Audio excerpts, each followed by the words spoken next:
Hello everyone, welcome to doctor physio YouTube channel. आज का हमारा टॉपिक है गैस्ट्रोइंटेस्टिनल ब्लीडिंग के बारे में। तो व्हाट इज़ गैस्ट्रोइंटेस्टिनल ब्लीडिंग? जब गैस्ट्रिक इंटेस्टाइन में ब्लीडिंग हो रहा है, इन अक्यूट और सीवियर केस एक्सेसिव ब्लीडिंग होना, इसे हम कहते हैं गैस्ट्रोइंटेस्टिनल ब्लीडिंग। ठीक है, होता क्यों है? तो एक्सेसिव HCl सिक्रेशन की वजह से, एज यू नो कि ऑलरेडी हमारे स्टमक में HCl सिक्रेशन होता है, बट जब वही ज़्यादा हो जाता है तब जो है वो ब्लीडिंग का कॉज बनता है। ठीक है, ये एक यू कैन से कि ये पेप्टिक अल्सर का क्रॉनिक फॉर्म है। ठीक है, जब HCl अभी यहाँ पे कैसे हमारे इंटेस्टिनल ब्लीडिंग का कारण बनता है, तो HCl जब ज़्यादा हो जाता है तो वो क्या करता है, हमारे स्टमक लाइनिंग के जो सेल्स होते हैं उसको रप्चर करता है।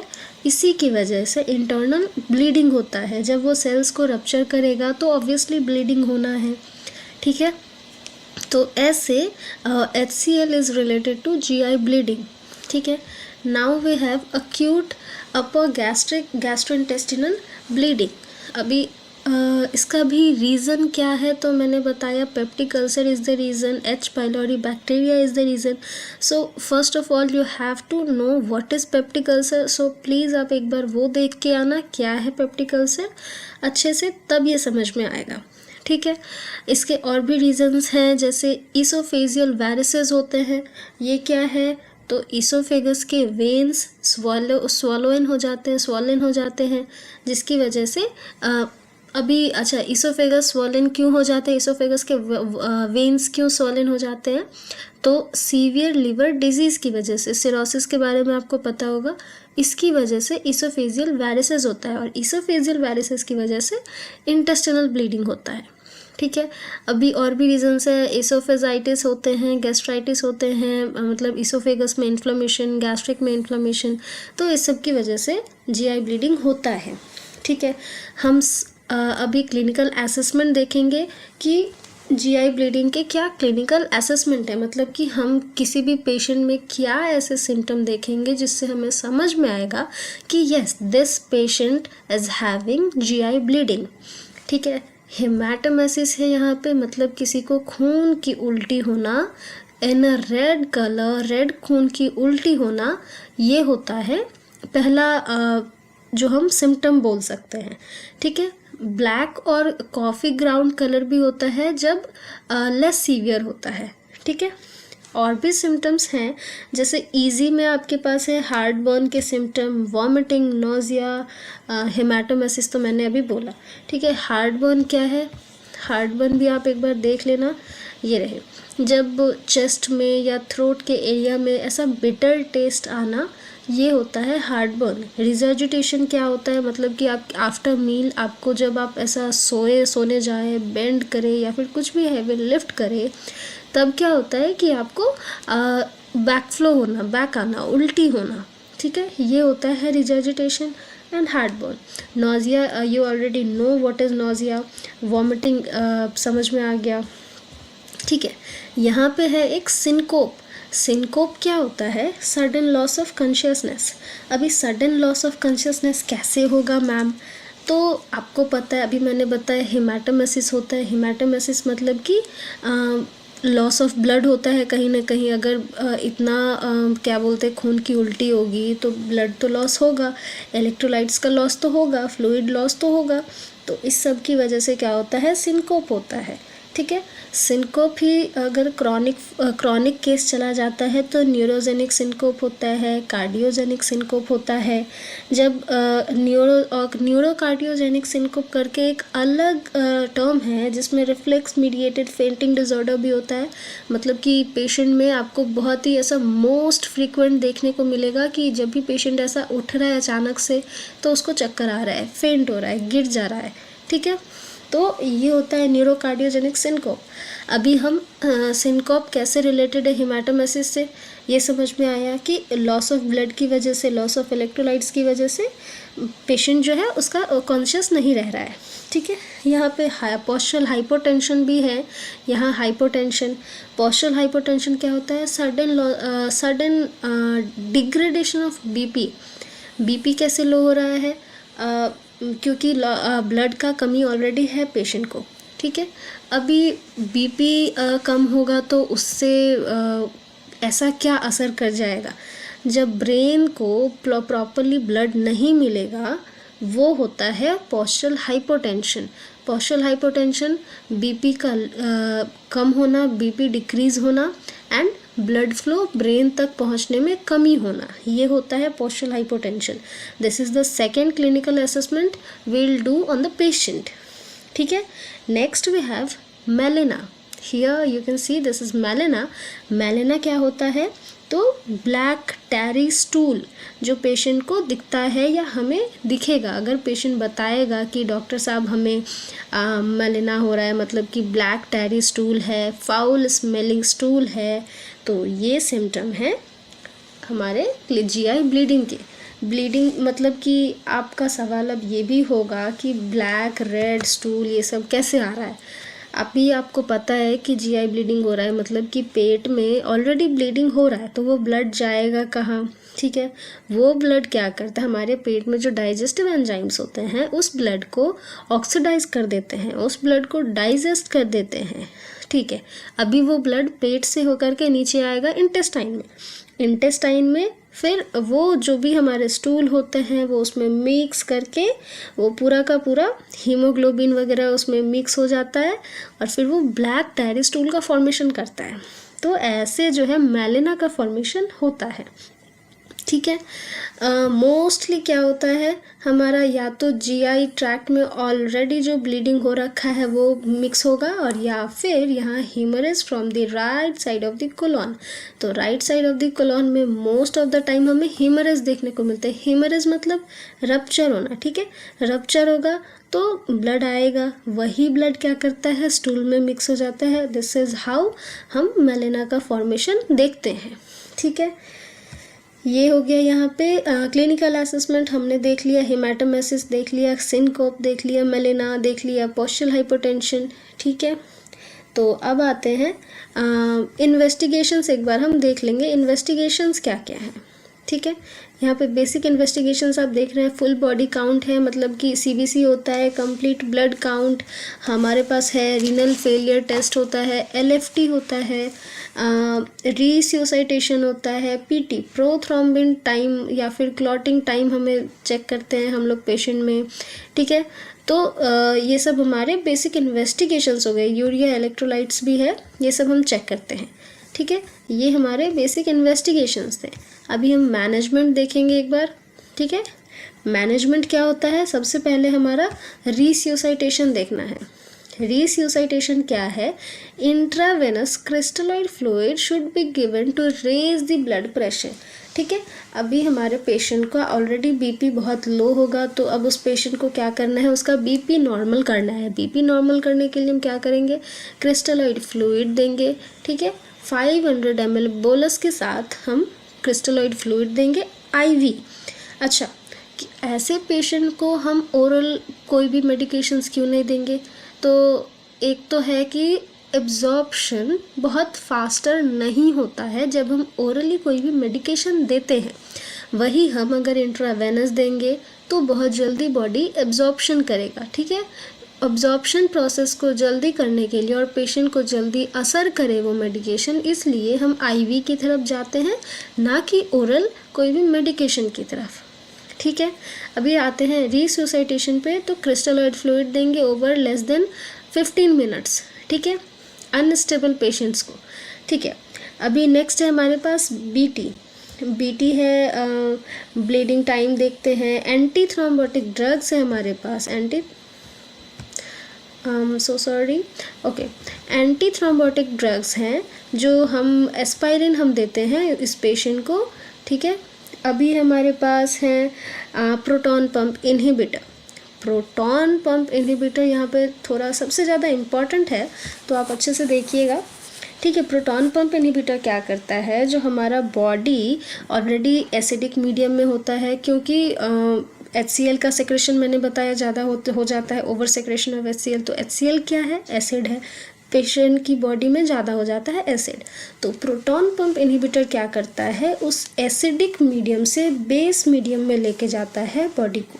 ठीक है, तो बेस मीडियम में लेके जाएगा, एसिड से बेस की तरफ जाएगा तो क्या होगा, एल्कलाइन मीडियम बनेगा। ठीक है, तो प्रोटॉन पंप इनहिबिटर का क्या काम है, बॉडी को एल्कलाइन मीडियम में लेके जाना, बॉडी में pH को न्यूट्रलाइज करना। ठीक है, और जो नॉन विसरल ब्लीडिंग हो रहा है और आफ्टर एंडोस्कोपी हम पेशेंट को PPIs देते हैं। ठीक है, ये था हमारा PPI का थेरेपी के बारे में समझना। अभी हमारे पास और भी हैं एंडोस्कोपी। एंडोस्कोपी दिया जाता है क्या, रिसियोसाइटेशन होने के 24 घंटे के अंदर अंदर हमें एंडोस्कोपी करना होता है। रिसियोसाइटेशन समझ आया, ऊपर इंट्रावेनस क्रिस्टलॉइड दिया जा रहा था विथ 500 बोलस ml। ठीक है, तो ये हो गया। इसके बाद हम एंडोस्कोपी करते हैं। एंडोस्कोपी का एक बार आप अगर आपको अच्छे से प्रोसीड्योर देखना है तो आप कहीं उसके बारे में देख कर आइएगा। ठीक है, पढ़ के आइएगा। उसके बाद यहाँ पे क्या है, डाइल्यूट एड्रेनालिन एपिनेफ्रिन, जो ये इंजेक्शन के तौर पे दिया जाता है। ठीक है, उसके बाद है डुअल थेरेपी भी है, हीमोस्टैटिक मिनरल पाउडर, ये सभी अलग अलग थेरेपीज़ हैं। अगर एक्टिव ब्लीडिंग हो रहा है तो हम PPI थेरेपी के साथ कंबाइन करके हम जो है कोई सर्जरी अगर सर्जरी अवॉइड करना है तो हम एंडोस्कोपी ही करते हैं, but with combination of PPI therapy. Okay, ये हो गया। मॉनिटरिंग हम करते हैं इस पेशेंट का भी। हम मैनेजमेंट देख रहे हैं तो इसमें मॉनिटरिंग देखेंगे, मॉनिटरिंग भी होता है। ठीक है, इसमें हम लोग क्या देखते हैं, पल्स देखते हैं, BP देखते हैं, ऑक्सीजन सेचुरेशन देखते हैं, यूरिन आउटपुट देखते हैं। Okay, now we have radiology and surgery. अभी कोई भी पेशेंट ठीक होके फिर से बार बार आ रहा है तो आपको भी वो देखने में अच्छा नहीं लगेगा, है ना। पेशेंट क्या करता है, मतलब पेशेंट करता नहीं, पेशेंट के साथ होता है। ठीक है, तो जो भी पेशेंट को पहले से ब्लीडिंग हो रखा है, GI ब्लीडिंग होता है और उसको बार बार वापस से वही प्रॉब्लम हो रहा है, वही ब्लीडिंग हो रहा है, उसको हम कहते हैं रिकरेंट ब्लीडिंग। ठीक है, जब रिकरेंट ब्लीडिंग का केस आता है तो आपको सेम दवाई बार बार नहीं चलाना है, आपको तो पहले चेक करना होगा कि भाई इसको ऐसा क्यों हो रहा है। ठीक है, तो इसके लिए आप रेडियोलॉजी का सहारा लीजिएगा, है ना। आप चेक करिएगा कि उसका साइट ऑफ ब्लीडिंग क्या है, क्यों हो रहा है। ठीक है, ये सब करने के लिए आप रेडियोलॉजी में जाइएगा। If available, angiographic control of bleeding is generally preferred to surgery in older frail patients। ठीक है, जब older patients होते हैं तो हम उसमें angiographic control of bleeding भी करते हैं। ठीक है, अभी है duodenal ulcer are treated by underrunning with or without pyroplasty। ठीक है, यहाँ पे क्या होता है, हमें देखने को मिलते हैं most of the time duodenal ulcer। ठीक है, अभी डुओडेनल अल्सर को ठीक करने के लिए हम पाइलोरोप्लास्टी के साथ या बिना भी करते हैं। Ma'am, what is this pyloroplasty here, you will be asking ना।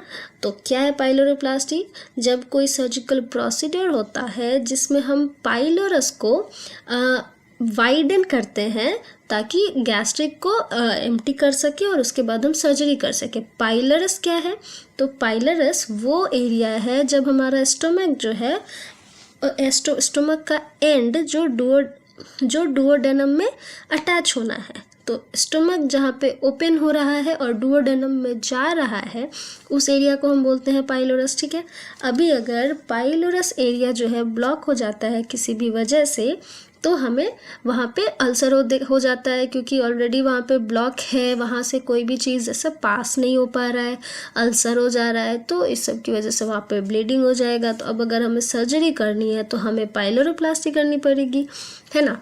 तो यही है, डुओडेनल अल्सर को ठीक करने के लिए या तो हमें पाइलोरोप्लास्टी करना होगा अगर पाइलोरस इन्वॉल्व है, अगर नहीं इन्वॉल्व है तो नहीं करेंगे, है ना। आई होप समझ में आएगा ये चीज़ आपको। नाउ हमारे पास एक और मैनेजमेंट है, इरेडिकेशन। तो हमें पता है कि जीआई ब्लीडिंग क्यों हो रहा है, हमें पता है कि ये पेप्टिक अल्सर ही इसका बहुत बड़ा रीज़न है। तो हम एच पाइलोरी जो इन्फेक्शन है अगर पॉजिटिव दिख रहा है तो हम इसको हटाएंगे, इरेडिकेट करेंगे, बॉडी से निकाल देंगे, है ना। अब कैसे पता चलेगा कि मैम इरेडिकेशन थेरेपी सक्सेसफुल हुआ या नहीं? तो हम क्या करेंगे, यूरिया ब्रेथ टेस्ट होता है, फीकल एंटीजन टेस्ट होता है, ये सब करेंगे ताकि हमें पता चलेगा कि हमारा सर्जरी सक्सेसफुल हुआ। ठीक है, तो I think acute upper gastrointestinal bleeding complete है। इतने में हमारे पास है लोअर गैस्ट्रोइंटेस्टिनल ब्लीडिंग अभी। ठीक है, तो ये इसका सबसे बड़ा रीज़न क्या है, हीमरेज हो जाता है कोलोन में या फिर एनल कैनल में या फिर स्मॉल बॉवल में।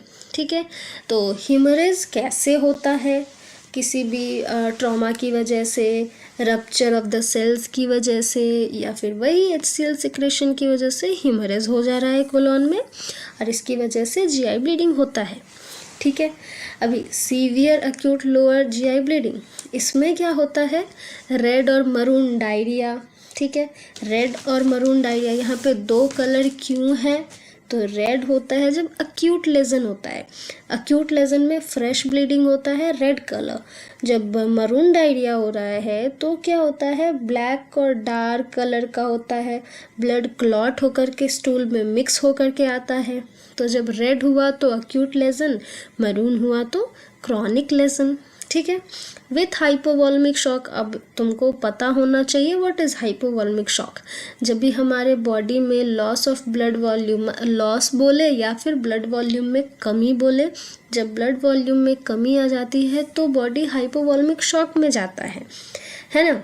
तो बॉडी में ऑब्वियसली कमी यहाँ पे हो रही है कि आप पेशेंट में ऑलरेडी ब्लड जो है स्टूल के साथ मिक्स होके निकल जा रहा है बिना किसी वजह के, तो हाइपोवॉल्मिक शॉक हो सकता है। ठीक है, अगर सीटी एंजियोग्राफी कर सकते हैं तो हम करेंगे ताकि लोकलाइज कर सकें कि कहाँ पे ब्लड लॉस हो रहा है, कौन से साइट पे हो रहा है, सो दैट हम उसको ट्रीट कर सकें। ठीक है, अभी ब्लीडिंग के और भी रीजंस हैं। Diverticular disease is often due to erosion of an artery within the mouth of diverticulum.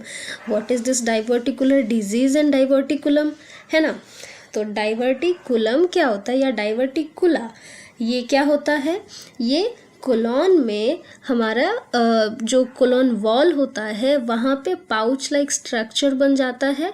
क्यों बन जाता है, हाई प्रेशर की वजह से, लो फाइबर डाइट्स की वजह से, या एजिंग पेशेंट में, एज्ड जो पेशेंट होते हैं उनके कोलोन वॉल पे बहुत प्रेशर पड़ने की वजह से वो बहुत बल्जिंग पाउच जैसा बन जाता है, बल्ज पाउच जैसा बन जाता है। ठीक है, उसी को हम डाइवर्टिकुला बोलते हैं और डाइवर्टिकुला से हमारा डाइवर्टिकुलर डिजीज़ बना। ठीक है, तो डाइवर्टिकुलर डिजीज़ ऐसे हमको समझ में आ रहा होगा, वहीं से फिर ब्लीडिंग होता है और उसी की वजह से हमें लोअर जीआई ब्लीडिंग के केस देखने को मिलते हैं। ठीक है, अभी इसके भी हमारे ट्रीटमेंट है, यहाँ पर डाइल्यूट एड्रेनलिन हम कंसिडर करते हैं एज फर्स्ट लाइन ट्रीटमेंट। ठीक है, अभी व्हाट इज़ दिस एंजियोडिस्प्लेजिया, अभी हमको 2-3 आई थिंक रीज़न समझ में आया। क्या था, ब्लीडिंग था डाइवर्टिकुलर डिजीज़ का। ठीक है, हीमरेज हो रहा था कोलोन में तो उसकी वजह से भी जीआई ब्लीडिंग हो रहा है। ठीक है, अभी हमारे पास है एंजियोडिस्प्लाजिया। व्हाट इज़ एंजियोडिस्प्लाजिया, तो जो जीआई ट्रैक्ट होते हैं उसके जो वेसल्स होते हैं वो अबनॉर्मल हो जाते हैं या वो स्वॉलन हो जाते हैं, वो फ्रजाइल हो जाते हैं। ठीक है, इसकी वजह से क्या होता है, एंजियोडिस्प्लाजिया होता है। ठीक है, एंजियोडिस्प्लाजिया भी एक ओल्डर एडल्ट में डिजीज़ होता है जो जीआई ट्रैक्ट में होता है, जैसे यहाँ लिखा भी है, और ये ज़्यादातर सीकम में देखने को मिल जाता है। एंजियोडिस्प्लाजिया ज़्यादातर सीकम में देखने को मिलता है। डाइवर्टिकुलर डिजीज़ जो है वो कोलोन वॉल में देखने को मिलता है। ठीक है, और यहाँ पे हीमरेज तो आप देख ही रहे हैं जो कोलोन में है। ठीक है, आई थिंक इतना समझ में आया होगा। अभी डायग्नोसिस इसका थोड़ा सा डिफ़िकल्ट होता है, बट अगर किसी को नॉलेज है तो वो आराम से समझ सकता है। ठीक है, कोलोनस्कोपी इसमें रिवील करता है, यहाँ ये प्रॉब्लम्स को, ठीक है। एंजियोग्राफी भी है जो ब्लीडिंग दिखा सकता है, कहाँ कौन से इंटेस्टाइन में कहाँ कौन से स्पेस पे ब्लीडिंग हो रही है, ये सब इन चीज़ों से समझ में आ जाता है। नाउ वी हैव सब एक्यूट और क्रॉनिक लोअर गैस्ट्रोइंटेस्टिनल ब्लीडिंग, ठीक है।